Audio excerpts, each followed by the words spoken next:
Tercer domingo de Adviento. Lectura de la epístola del apóstol San Pablo a los Filipenses. Hermanos, gozaos siempre en el Señor. Otra vez digo, gozaos. Vuestra modestia sea manifiesta a todos los hombres, porque el Señor está cerca. No andéis solícitos de cosa alguna, mas con mucha oración y ruegos, con hacimiento de gracias sean manifiestas vuestras peticiones delante de Dios. Y la paz de Dios, que sobrepuja a todo pensamiento, guarde vuestros corazones y vuestras inteligencias en nuestro Señor Jesucristo. Continuación del Santo Evangelio según San Juan. En aquel tiempo enviaron los judíos, sacerdotes y levitas de Jerusalén, a preguntar a Juan: ¿Tú quién eres?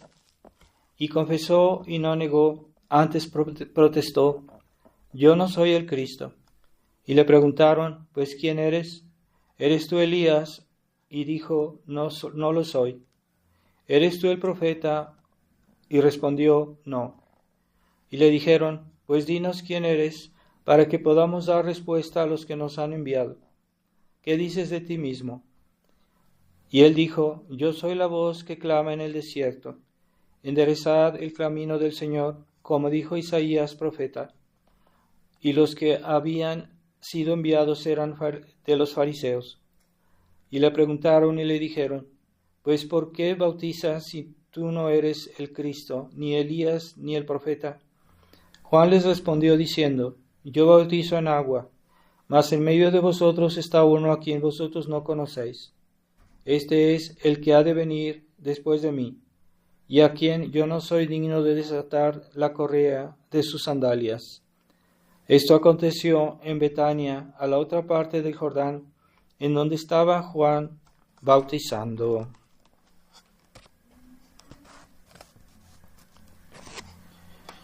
En el nombre del Padre, del Hijo y del Espíritu Santo. Amén. Ave María Purísima. Sin pecado concebida. Estimados hermanos, estamos en el domingo Gaudete, es el tercer domingo de Adviento, que es en el cual se usan los ornamentos color rosa, así como en Cuaresmas, en el domingo Letare se usa también. En este tiempo de penitencia, a veces también Dios quiere que tengamos momentos de alegría, y por eso el color rosa es un intermediario entre el violeta y el blanco, así que es un tiempo de penitencia, pero con mezclado con una cierta alegría.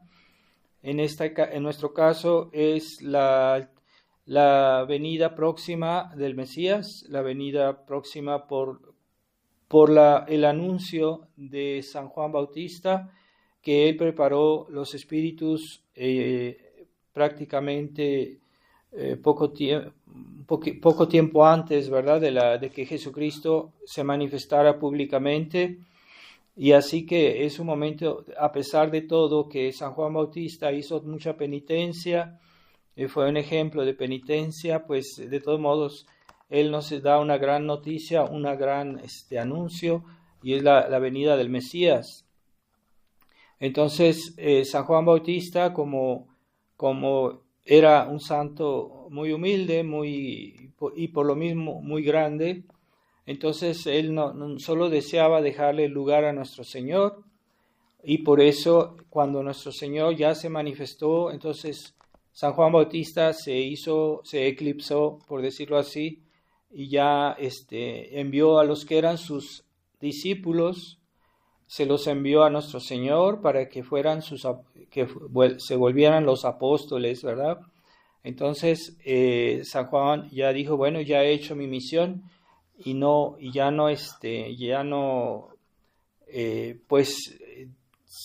se dejó eclipsar por nuestro Señor, y al mismo tiempo pues fue hecho prisionero por Herodes, que después lo martirizó, y porque él le reprochaba su vida licenciosa. Pero entonces esa actitud de San Juan Bautista quiere decir que él trate de esconderse, que él trate de borrarse, quiere decir que era menos santo. Pues no. Nuestro Señor de ningún santo ha dicho las alabanzas que él hizo de San Juan Bautista, y dijo que entre los hijos de mujer no había mayor que San Juan Bautista. Es una grandísima alabanza. Así que generalmente nosotros, los hombres en general, quieren ser grandes, haciéndose conocer, haciéndose famosos, o haciendo cosas visibles, o haciendo demasiado ellos mismos, pero no entienden que hay que dejar lugar a Dios, y que eso es lo que hace que nosotros seamos grandes. ¿Por qué? Porque es Dios que nos hace grandes, y cuando nosotros nos disponemos a la acción de Dios en nuestras almas, entonces Dios nos hace grandes, nos santifica, nos llena de su presencia en nuestra alma. Así que por eso debemos quitar todo lo que impide el camino a la venida de Jesucristo. Ese camino que debe estar, como dice San Juan, que él venía a hacer los caminos rectos, enderezar el camino del Señor. ¿Qué quiere decir? Hacer los caminos rectos de nuestra vida que están torcidos, para que nuestro Señor pueda venir a nosotros. Entonces eso se llama conversión, se llama penitencia, se llama esfuerzos de ascesis cristiana, para que nuestro Señor pueda santificarnos. Entonces los católicos que son muy voluntariosos a veces creen que es su propia acción la que los santifica más, pero el que nos santifica es Dios, y lo que debemos hacer es simplemente quitar los obstáculos, sobre todo el pecado, sobre todo nuestros malos hábitos, conversión, combatir nuestros defectos, que son un impedimento a que Dios venga, a que Dios quiera habitar en nuestras almas. Entonces hay que hacer rectas nuestros caminos. Entonces es por eso que San Juan Bautista fue un gran santo, porque no puso obstáculos a la acción de Dios. Y eso es Adviento, es el tiempo de Adviento, es quitar los obstáculos de nuestra alma, para que el día de Navidad Dios nos pueda dar más gracias, y que su presencia no sea solo así puramente exterior, como aquellos que quieren festejar Navidad de una manera puramente externa, y solo se quedan en las apariencias, en la fiesta, en las comilonas, en las cosas exteriores que gustan a la vista, que aunque a veces no son malas, pero deben estar en segundo lugar. Lo esencial de Adviento es la conversión de nuestras almas, de quitar nuestros malos hábitos, nuestras malas costumbres, nuestros pecados, y purificarnos y hacer rectos nuestros caminos. Eso es el tiempo de Adviento, y es lo que San Juan Bautista hizo para que los judíos pudieran recibir bien a nuestro Señor. Él preparó las vías, era la voz que clamaba en el desierto. ¿Por qué en el desierto? Porque físicamente él estaba en el desierto donde predicó, pero al mismo tiempo también se puede explicar espiritualmente esto diciendo que el desierto de que pocos oyen la voz de Dios, pocos escuchan el mensaje divino, y que San Juan Bautista predicó, pero él predicó en el desierto, es decir, casi nadie lo escuchaba, o los que lo escuchaban era por pura curiosidad, por pura comezón mundana, pero no tanto para convertirse. Algunos sí se convirtieron, pero no todos, y por eso él estaba en el desierto espiritual. Y nosotros también podemos decir que estamos en un desierto espiritual en nuestra época, en el que todos siguen la nueva moda de la religión conciliar, de la religión modernista, de la religión liberal, y que no quieren escuchar la voz de la tradición que nosotros representamos, aunque indignamente lo representamos, pero sí la representamos, y que a pesar de que hubo un santo obispo que advirtió al mundo cristiano del peligro de las reformas que se hicieron en la iglesia, pues casi nadie lo quiso escuchar. Somos una minoría, pero en el reino de Dios lo que cuenta no es el número, lo que cuenta es que haya personas que realmente fructifican en la conversión y en la santificación. Entonces, para que Dios nos pueda santificar, para que Dios nos pueda hacer bien, para que podamos comprender el mensaje del Evangelio, tenemos que purificarnos primero. Es una ilusión aquellos que quieren ser muy virtuosos y que no quieren primero purificar su alma, purificar su vida, purificar sus costumbres, purificar sus intenciones, porque a veces hasta las buenas obras están manchadas de vanidad, de voluntad propia, de voluntarismo, de egoísmo, y todo eso que hace que nuestras acciones pierden valor o incluso se vuelven ofensivas a Dios, ¿verdad? Hacen que lo bueno sea malo. Y entonces, si no está purificada el alma, no se puede uno santificar, es pura ilusión.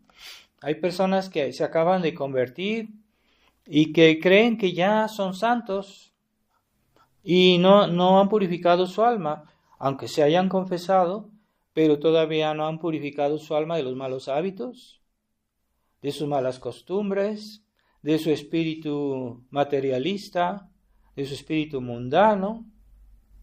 Y que algunos que han llegado también a la tradición, que se han convertido, que todavía están contaminados del espíritu liberal, del espíritu de este mundo, y creen que ya saben todo, que hasta incluso quieren enseñarle al sacerdote lo que debe pensar o lo que debe hacer. Hay fieles que son de una pretensión. Yo he visto casos de personas que son de una pretensión increíble, y que no conocen bien a fondo la religión, pero ya porque han visto algún video en YouTube o que han leído algún texto, que aunque sea bueno, creen que ya pueden opinar sobre todo y que el sacerdote debe hacer lo que ellos dicen, o lo que ellos opinan, o que el sacerdote debe ser lo que según ellos debe ser un sacerdote, y no saben lo que a veces tienen un concepto mundano de lo que es un sacerdote. Y hay mucha gente que les quiere decir al sacerdote que esto está bien o que cómo debe portarse para ser un buen sacerdote, y están equivocados. Están muy equivocados. Entonces, antes de llegar a ser un buen tradicionalista, un buen católico, hay que purificar el alma, hay que purificar nuestros caminos. Y hay que hacer penitencia, pero no es suficiente. Hay que tratar de limpiar la inteligencia, limpieza de la inteligencia. Cuando alguien llega a una casa, ¿qué hace? ¿Qué es lo primero que hace? Es limpiar la casa. Pues así también, si hay personas que se convierten a la fe, al catolicismo, o incluso católicos que se convierten a la tradición, lo primero que tienen que hacer es la limpieza de su casa. Y de purificarse todas esas ideas que ellos traen cargando del mundo y que a veces ni cuenta se dan. Están contaminados de espíritu liberal, están contaminados del orgullo que fluye hoy en la sociedad moderna, y creen que pueden conciliar este orgullo, esta sabiduría del mundo materialista y liberal, democrático, creen que pueden conciliar eso con la vida cristiana. Y es un error, no se puede conciliar, porque además no ven dónde está el problema. Entonces, una persona, un convertido, es por definición, debe ser por definición una persona humilde, que está ahí no para enseñar, sino para ser enseñado y para convertirse, para ser ayudado, no para ayudar y para decidir, sino para escuchar y obedecer. Para eso están ahí los que se convierten. Y necesitan mucho tiempo para purificar su alma y su inteligencia de toda esa mentalidad moderna. Pero no basta que recen, no basta que vengan a misa, no basta que quieran, tengan un buen deseo de portarse bien, sino que deben instruirse, deben leer buenos libros de instrucción religiosa católica, para que puedan ejercer su vida cristiana bien y para que puedan saber dónde está el mal, ¿verdad? Es como un doctor que quiere curar las enfermedades, pero que no ha leído, que no ha estudiado en los libros. ¿Y cómo va a saber dónde están las enfermedades? ¿Cómo va a saber en qué consisten las enfermedades? ¿Cómo va a saber cómo curarlas si no ha estudiado, si no ha leído? Es un falso doctor, es un impostor. Pues así, los católicos que creen que ya porque se confesaron y que vienen a misa, que ya saben todo. Y es un error. Se necesita la humildad, ¿verdad?, para recibir. Y así que San Juan Bautista, que era una persona santísima, junto con los santos por excelencia, son nuestro Señor, la Virgen María, San José y San Juan Bautista, que eran de una santidad fuera de común, están arriba de los demás santos. Tienen una vida inocentísima, mientras que hoy no sabemos lo que es la inocencia. La gente ya no sabe qué es la inocencia.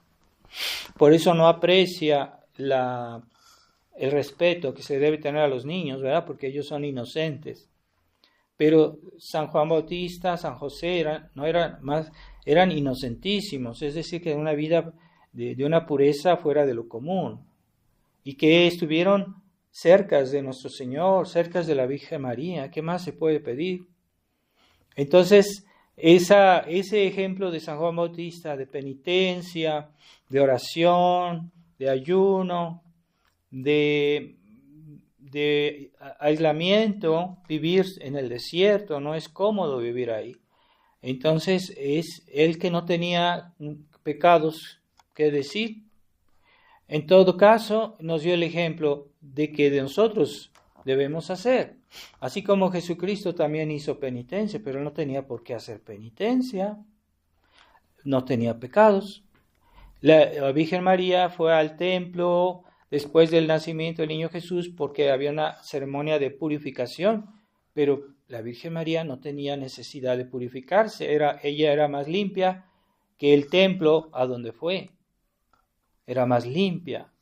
Pero nos dejaron el ejemplo de que nosotros, siendo pecadores, no tenemos ya pretexto, excusa de decir, es que yo no hago penitencia porque yo soy bueno, yo no hago pecados, yo soy buena gente, yo no hago mal a nadie. Y eso es orgullo. Entonces, si ellos que no tenían necesidad hicieron penitencia, que somos nosotros, que somos pecadores, no hay excusa. No hay excusa. Debemos hacer penitencia, purificar nuestras almas. Y así, cuando algo está bien limpio, pues puede relucir más, ¿verdad? Por ejemplo, un espejo refleja mejor si está limpio. Si queremos para reflejar la luz del sol, si está sucio no lo va a reflejar, o si está muy sucio pues no va a reflejar nada. Y entre más limpio, más perfecta es el reflejo, más fiel a la realidad, ¿verdad? Sí, a veces si encontramos un espejo que está sucio, no alcanzamos a ver bien nuestra cara, no alcanzamos a ver bien por el espejo. Por eso es mejor limpiarlo, ¿verdad? Eso lo entendemos muy bien.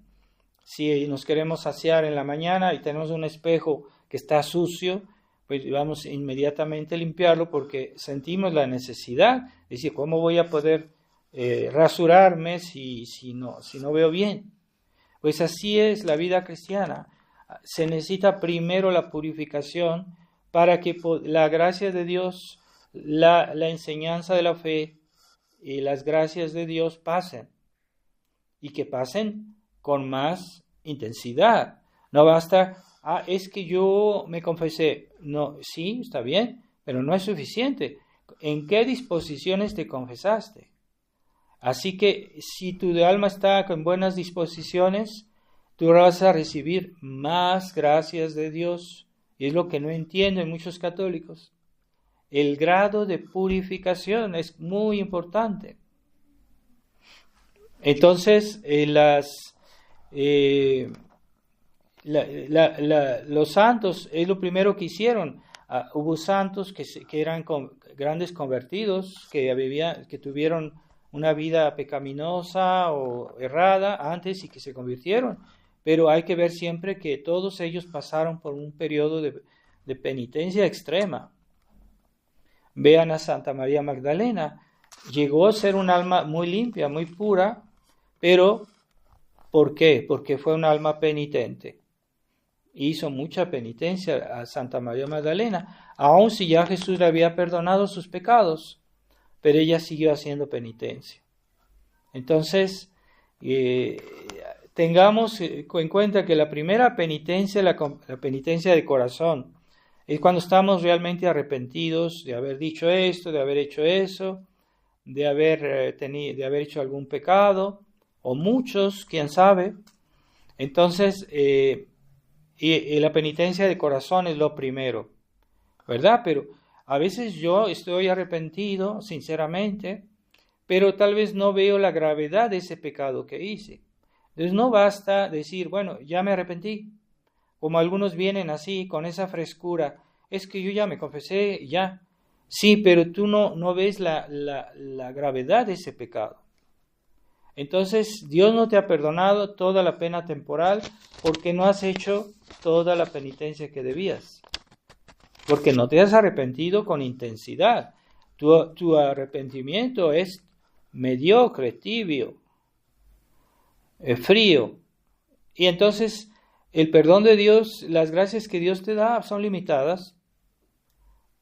Hay santos que se santificaron con una sola comunión. Llegaron a ser santos, ¿verdad? Como la beata Imelda, que era una niña que no la dejaban hacer su comunión. Pero tenía tan gran deseo y tan limpia era su alma, que ella solo comulgó una vez en su vida y llegó a ser una santita, porque ella murió en éxtasis después de la primera comunión. Entonces, ¿cuentan o no cuentan las disposiciones? Claro que sí cuentan. No basta hacer el hecho, es que yo he comulgado 1000 veces, yo he ido a misa 2000 veces, yo he recitado el rosario. Sí, pero ¿con qué disposiciones? Si lo haces bien, vale más. Y si asistes bien a la misa como debe ser, vas a recibir muchas más gracias de Dios. Depende de tu fe, depende de tu estado de ánimo, de la pureza de tu alma, la pureza de tus intenciones, el rechazo absoluto del mal, el rechazo absoluto de tus pecados. ¿Es realmente auténtica tu conversión?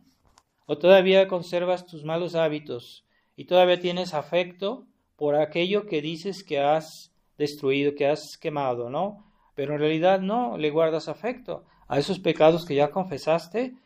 Si pudieras, lo volverías a hacer, porque tienes un afecto a eso, no has purificado bien tu alma. Entonces no vas a recibir todas las gracias de Dios. Cuidado, ¿verdad? Cuidado, no basta recibir, hay que hacerlo bien. Y por eso el tiempo de Adviento es para eso, para purificar el alma. Se necesita que tu alma sea como un cristal. A momento dado, San Francisco de Asís, que él era diácono, pero se le propusieron la idea de ser sacerdote, Y un ángel se le apareció y le mostró un vaso de cristal muy limpio y le dijo, si tu alma es tan limpia como este vaso de cristal, tú puedes ser sacerdote. Y entonces San Francisco de Asís dijo, no, yo no puedo ser sacerdote, y no fue sacerdote. San Francisco de Asís no era sacerdote porque él no se consideraba limpio, tan limpio como un vaso de cristal para recibir el sacramento de sacerdocio. Eso es humildad. Pero hoy hay personas que son pretenciosos, dicen, no, yo quiero ser sacerdote. Bueno, ¿y cómo sabes que tienes la vocación? Porque la vocación no viene de tu voluntad, de tu capricho, de tu deseo. Es una llamada de Dios. Tu alma es limpia. ¿Estás acostumbrado a pecar mortalmente o no?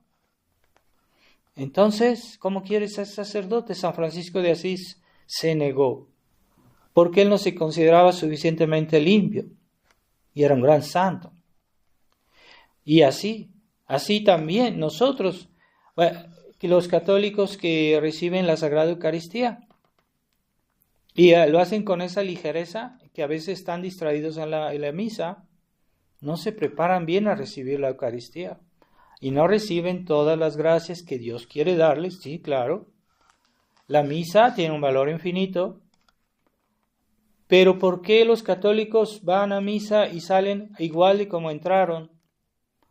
Porque no tienen las buenas disposiciones. Esas disposiciones son muy importantes. Le estás haciendo obstáculos a la acción de la gracia que viene en la misa. Le estás poniendo obstáculos por tu vanidad, por tu amor propio, por tu ambición, por tu espíritu liberal, por tu espíritu tibio, y todo lo que se pueda imaginar uno, que muchas personas viven eso y no se dan cuenta.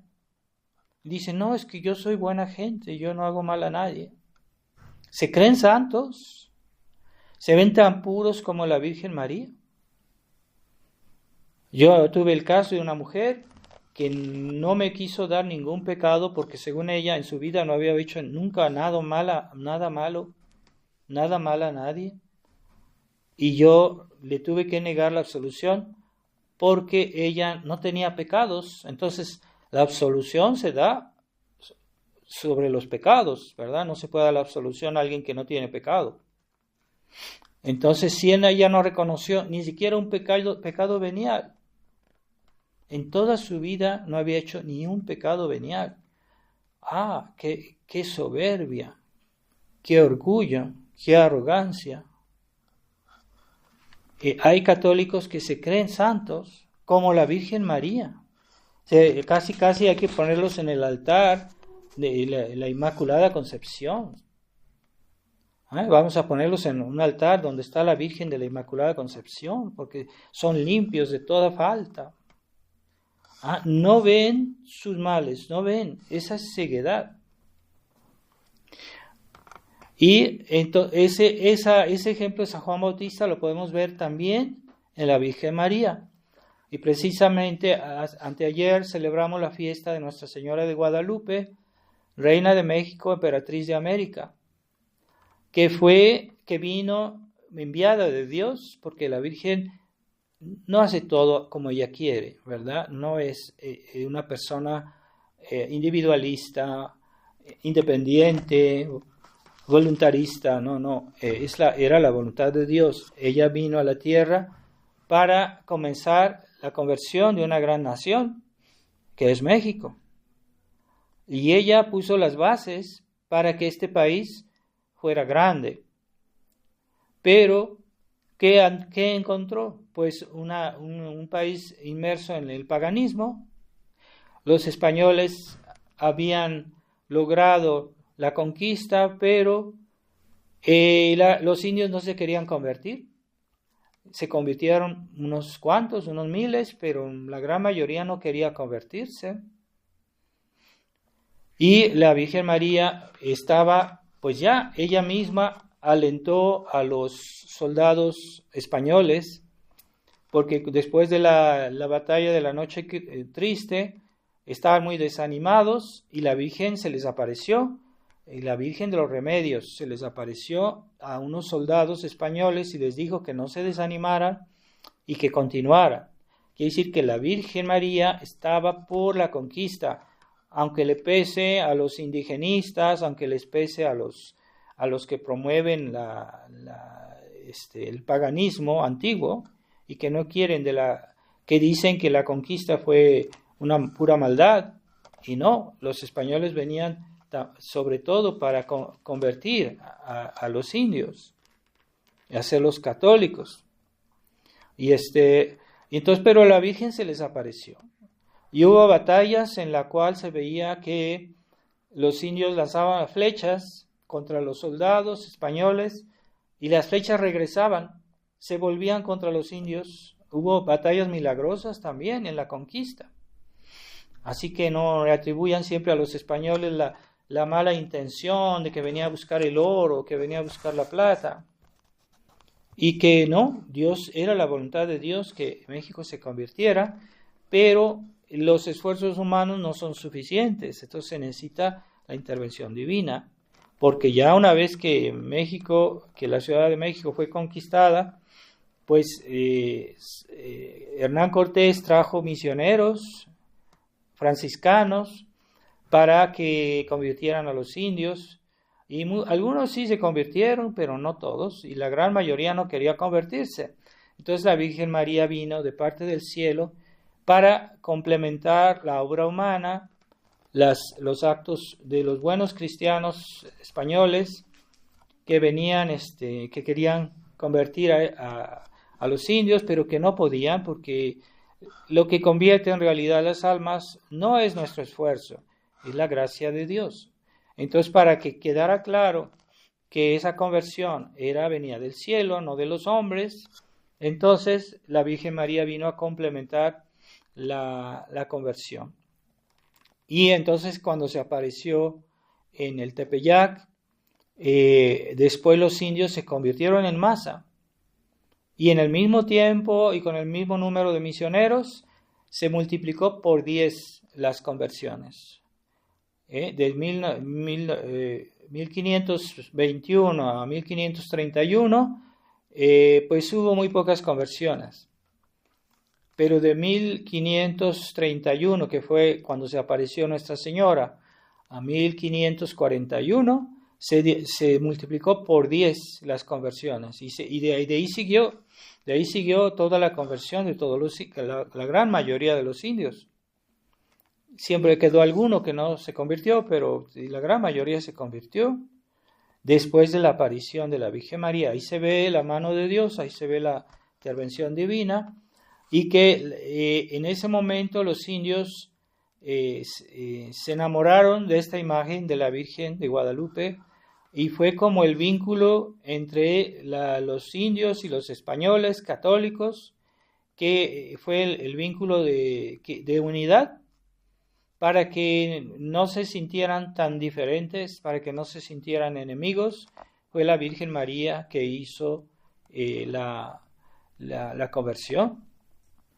Y entonces de ahí vino la conversión de los indios, ya que teniendo ellos la fe, creyendo en la misma Virgen María, que la Virgen María le dijo a Juan Diego que ella era la Virgen de Guadalupe, que pese a lo que hoy se dice, que algunos estudiosos, pretendidos estudiosos, dicen que la palabra Guadalupe es un derivado de no sé cuántas palabras indígenas, no se ponen de acuerdo, unos dicen que de una, otros que dicen de otra, y no, es que el mismo Valeriano, que fue un indígena que escribió el relato de la aparición de la Virgen María, él no dice un nombre indígena, él dice el nombre de Guadalupe.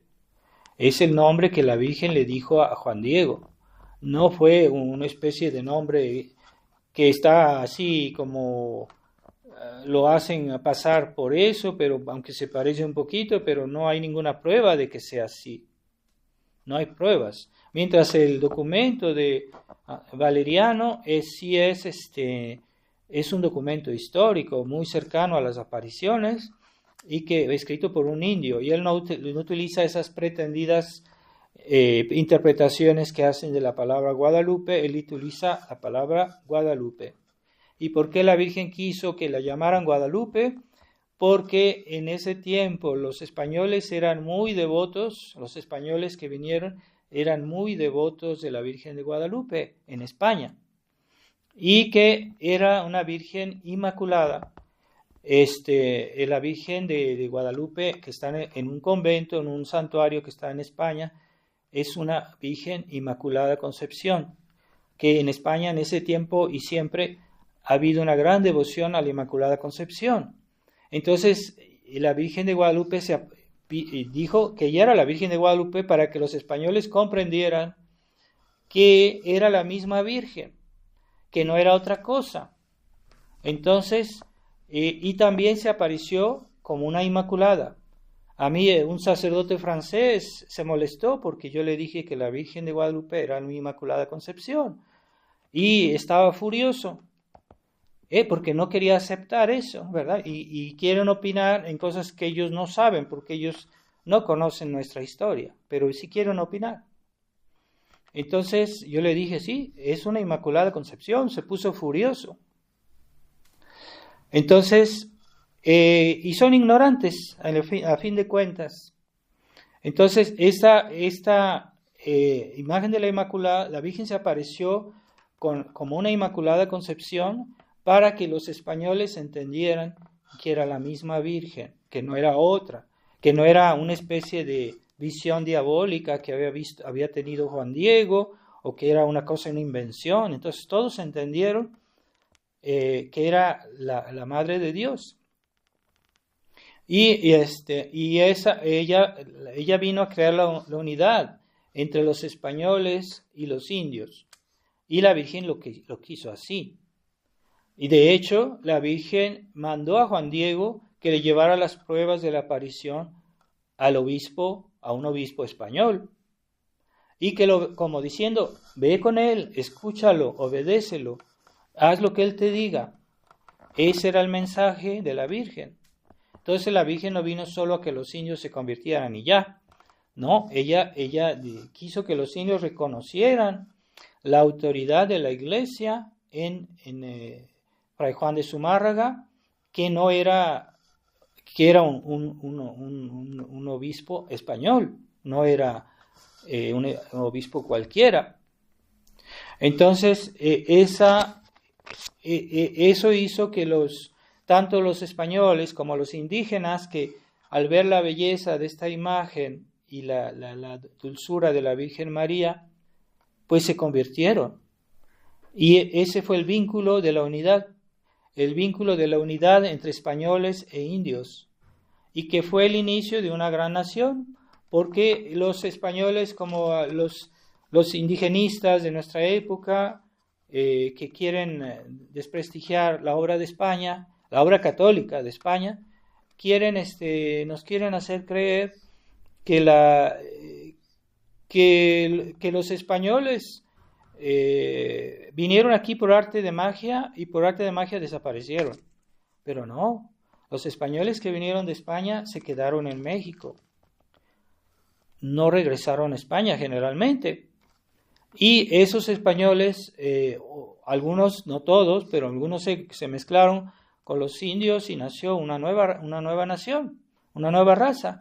Pero hoy todavía hay gente que es más morenita que otra, hay gente que es más blanquita que otra, pues unos tienen más origen español, y los que son más morenitos tienen más origen indígena, ¿verdad? Pero hay unidad en nuestro país. Y los españoles, ¿dónde están? Pues somos los mexicanos.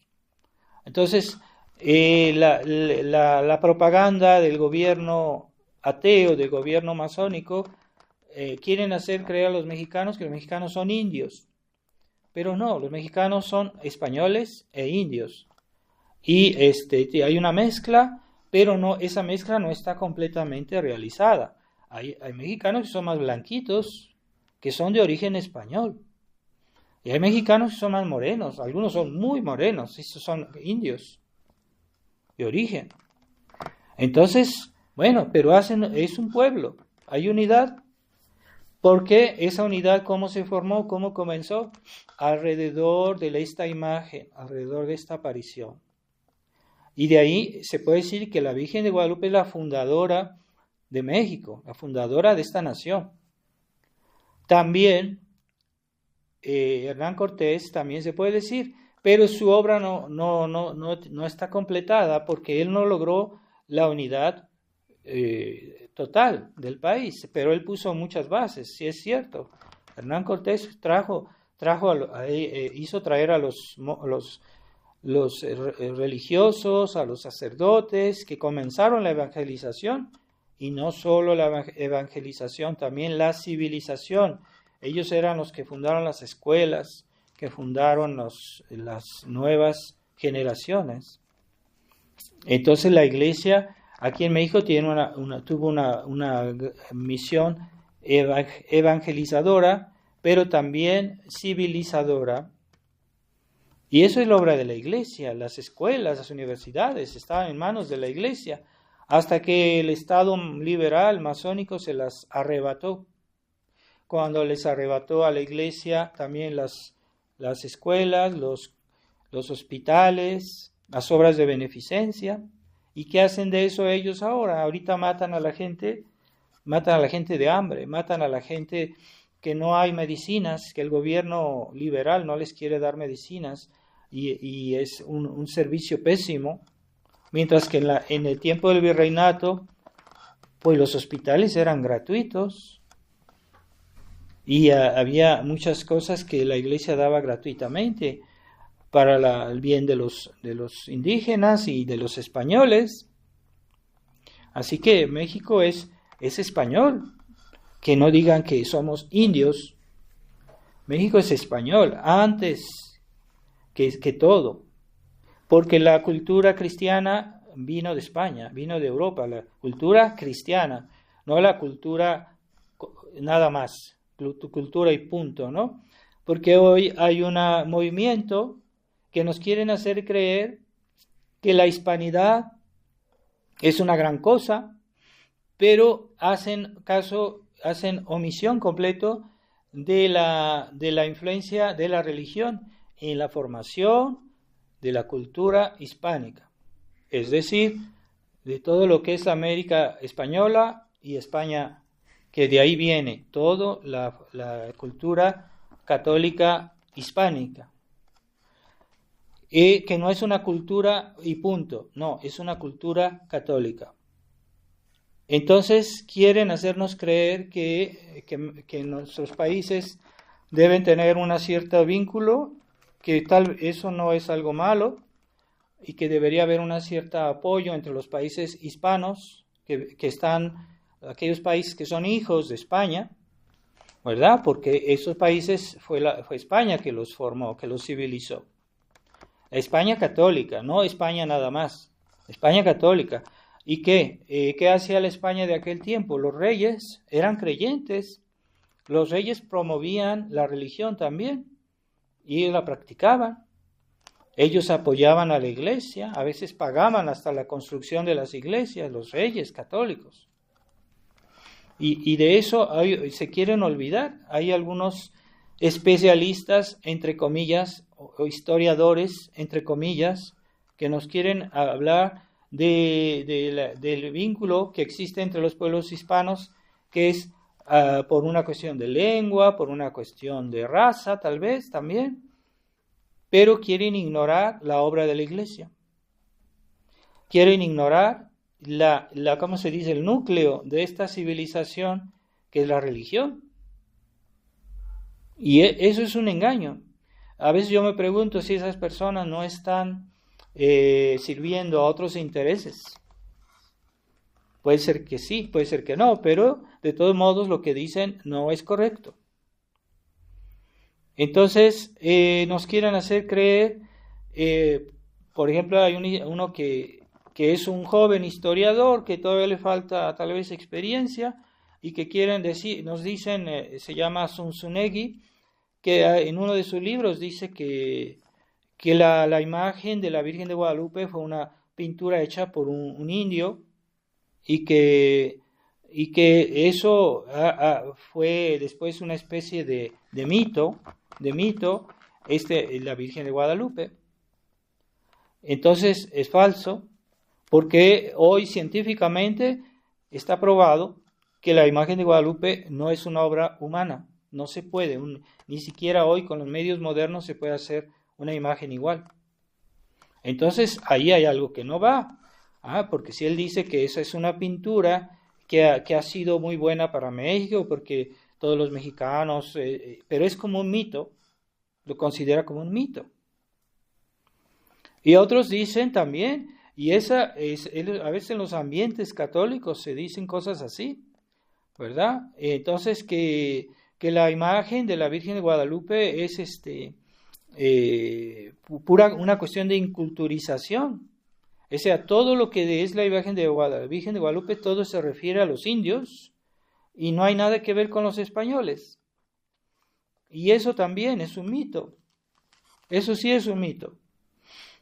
Se quiere ver todo eso bajo una óptica de la inculturización, que es una tendencia del Concilio Vaticano II, en el cual quieren volver a las antiguas culturas y suprimir la cultura cristiana, la cultura hispánica, pero primero católica, antes que hispánica.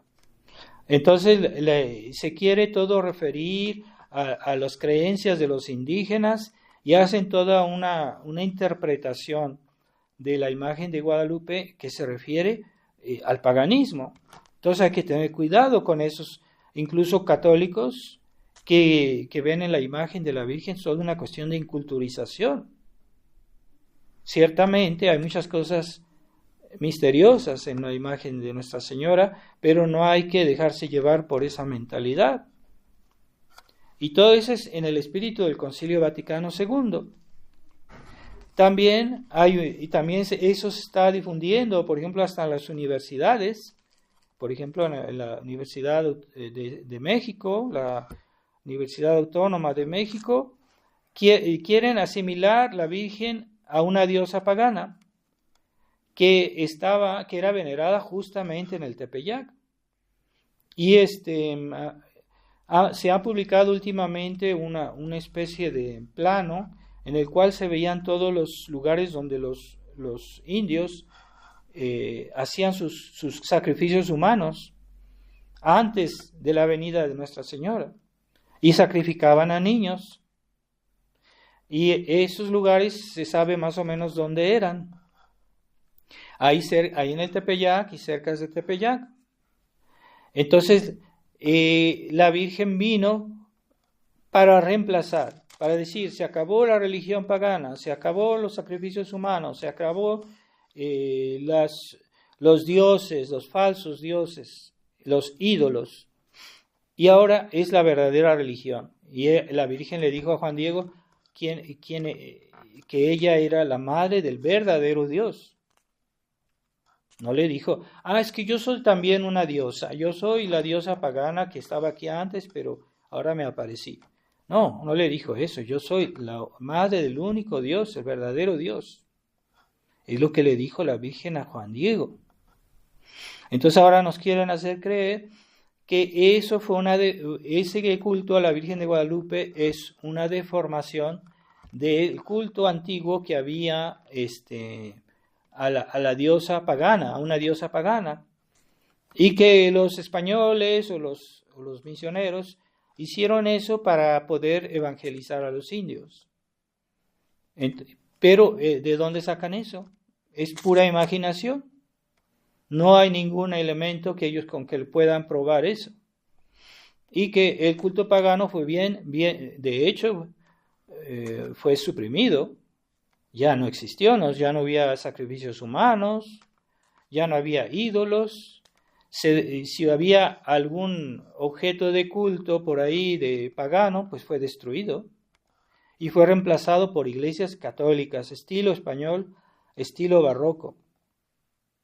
Que no nos digan que es la misma diosa, que nos digan que son los mismos dioses. Y así Dios en la historia, en otros lados, también ha hecho lo mismo. Hay lugares en los cuales había un culto pagano, pero que cuando vino el cristianismo en ese lugar, para que quedara claro que el rito pagano ya estaba suprimido, ya estaba, ya no existía, que ya era reemplazado, pues en ese mismo lugar se edificó una iglesia. Por ejemplo, en Roma está la iglesia de Santa María Supra Minerva, que es una iglesia que fue construida ahí donde estaba un templo a la diosa de Minerva y que fue reemplazado por el culto católico a la Virgen María. Por eso se dice sopra Minerva, que es decir, arriba de Minerva. No Minerva, sino arriba de Minerva. Entonces se reemplazó, ¿verdad? Y así también la Catedral de México fue construida sobre las ruinas de los templos paganos, o así como está también cerca de Puebla, también hay una gran pirámide arriba de la cual se construyó una iglesia. Y así se procedió para suprimir el antiguo culto. Entonces la Virgen María vino a fundar, a sembrar la fe de una manera sólida y estable. Y eso es lo que ha dado la mayor unidad a nuestro país, de nuestra identidad nacional, es eso.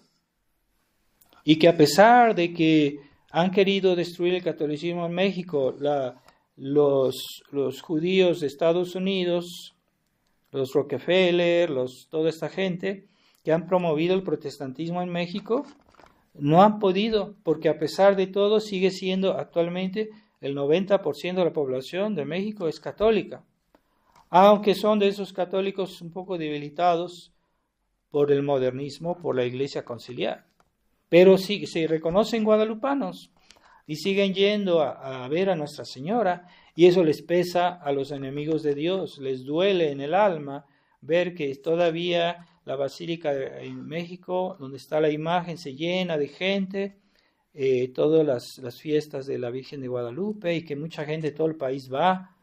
Eso les duele en el alma, porque la Virgen María todavía está presente con la gracia de Dios. Y porque ella vino a que los indios y que también los españoles sirvieran al verdadero Dios y que siguieran honrando a la Inmaculada. Entonces, esa es la obra de la Virgen María, que a pesar de toda la persecución que ha habido en México, a pesar de la persecución en la educación, en la que a los niños les enseñan que no hay Dios, y que les enseñan a ir contra la moral, y que les enseñan el liberalismo, pues a pesar de todo siguen siendo guadalupanos. Eso es un milagro histórico. En otros países sí han logrado los enemigos del cristianismo, especialmente en Estados Unidos, por ejemplo, en países como Guatemala y otros países han logrado que más gente se haga protestante y los financian y les dan mucho dinero para que difundan el protestantismo, ayudan a la gente, etc. Pero en México no lo han logrado en esa dimensión, porque sí hay protestantes también en México, pero será que un 10%, pero no logran ir más allá.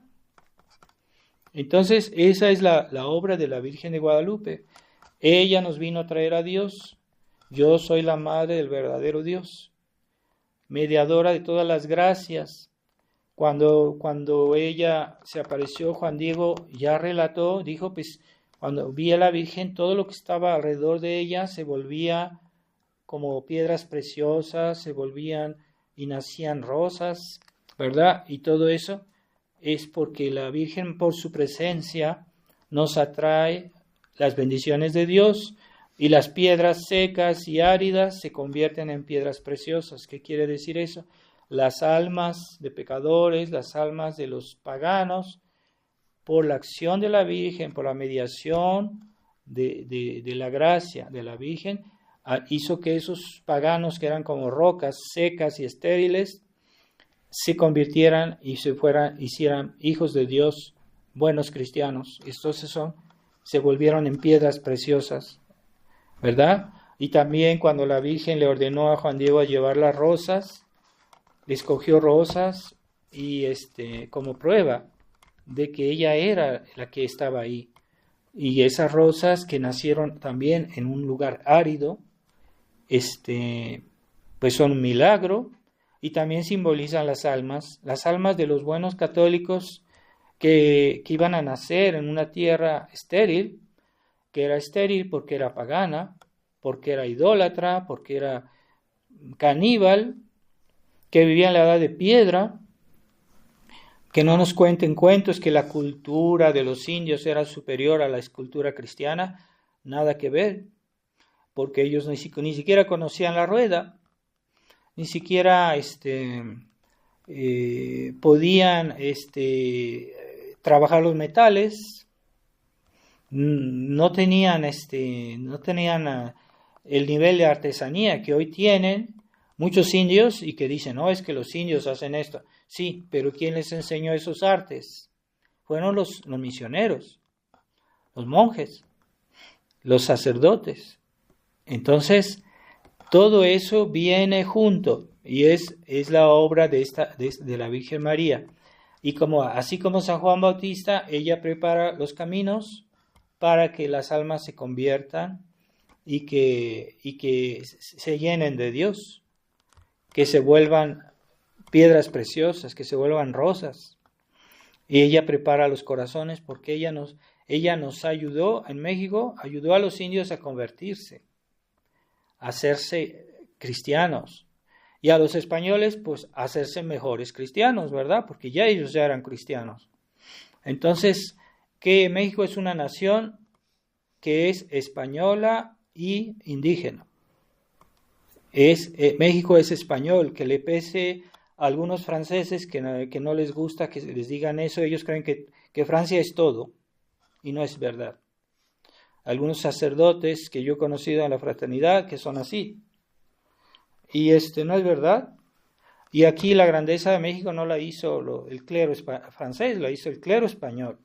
La grandeza de nuestra nación fue edificada con el trabajo del clero español, con la tradición católica española, que aunque pese a algunos, pero es así. Entonces una vez la fraternidad no querían celebrar la fiesta de la Virgen de Guadalupe con ornamentos azules. Y yo le decía a los sacerdotes, pero como dije, se ofendió, porque le dije, el azul es para la Inmaculada Concepción, por eso cuando es la fiesta de la Virgen de Guadalupe se usan ornamentos azules. Y entonces él se hizo el ofendido, ¿verdad? Entonces nosotros debemos mantener esta devoción, pero la verdadera devoción es imitar. Hay personas que dicen, es que yo tengo mucha devoción por un santo, pero no lo imitan. Entonces tú no eres un falso devoto. Si tú no imitas al santo que tú veneras, eres un falso devoto. Entonces hay que imitar la humildad de la Virgen María, que es la que fue, por la que Dios nos quiso enriquecer.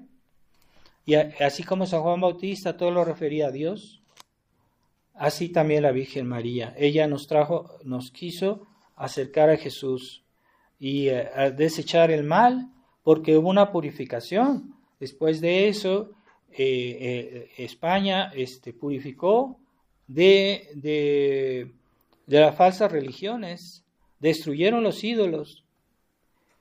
Hoy dicen, no, es que eso está contra la arqueología y hay que conservar todo eso porque qué bonito, que hay que ver esos ídolos en los cuales se hacían los sacrificios humanos, que tenían una expresión diabólica, horrible, espantosa. Hay que verlos, ahí están en el Museo de México. Y dicen, no, es que todo eso es cultura, y que México tenía un nivel de cultura muy, muy grande, y que todo lo destruyeron los españoles. Sí, una cultura de canibalismo y de mortandad. Eso era la cultura idólatra. Entonces, tengamos en cuenta que la Virgen María, con sus oraciones, con su discreción, transforma las almas y hay que acercarse a ella porque ella es el canal de todas las gracias, ella es el puente entre el cielo y la tierra, la mediadora universal, que aunque pese al Papa León, que ya están negando esas cosas, que les pese, pues es así. Y de hecho, aquí en México tenemos pruebas históricas, ¿verdad? Y que a pesar de toda la persecución y de todos los males que aquejan nuestro país, de todos modos México sigue siendo católico, aunque sí, los católicos son muy ignorantes, hay uno muy elemental, pero por lo menos creen en el dogma católico. Como decía la Virgen a los niños de Fátima, les dijo, en Portugal siempre se creerán en el dogma de la fe, en el dogma, o sea, es una cosa, es decir, que yo creo así en mi fe católica, aunque no conozco bien toda mi religión, aunque yo no conozco bien todo como los dogmas de nuestra religión, todos los detalles, pero yo creo en el dogma de la fe católica. Y es la Virgen prometió que en Portugal siempre se creería en el dogma de la fe, así. Y pienso que en México es lo mismo, que aunque los católicos estén muy desamparados y muy perseguidos y muy ignorantes, se cree en el dogma de la fe. O sea, que los católicos creen en Dios, creen en la Virgen María, creen en la Iglesia de una manera general, pero no saben explicar todos los detalles y a veces están ahí planeando. Entonces, bueno, Dios por lo menos, si una persona sigue teniendo la fe, se puede salvar. Mientras aquellos que no tienen nada de fe, pues no, están en peligro de condenación. Entonces vamos a pedirle a Nuestra Señora, Reina de México, Emperatriz de América, que nos salve de todos los peligros que nos acechan en este tiempo y que cada día el demonio se siente más poderoso y cree que tiene todo poder. Y los enemigos de Dios que han tomado el poder en México, no solo en el gobierno político, sino también en la iglesia. En la iglesia ya hay muchos sacerdotes y eclesiásticos que son masones, que ocultamente adoran a Satanás. Entonces es una pena. Entonces, a pesar de todo, pues la gente sigue teniendo fe, y eso es una bendición. Dios sacará algún día a nuestro país del fango, eso lo esperamos y lo pedimos por medio de Nuestra Señora, mediadora de todas las gracias y corredentora, Nuestra Señora de Guadalupe. Ave María Purísima, sin pecado concebida. Nuestra Señora de Guadalupe, salva nuestra patria y conserva nuestra fe. Nuestra Señora de Guadalupe, salva nuestra patria y conserva nuestra fe. Nuestra Señora de Guadalupe, salva nuestra patria y conserva nuestra fe. En el nombre del Padre,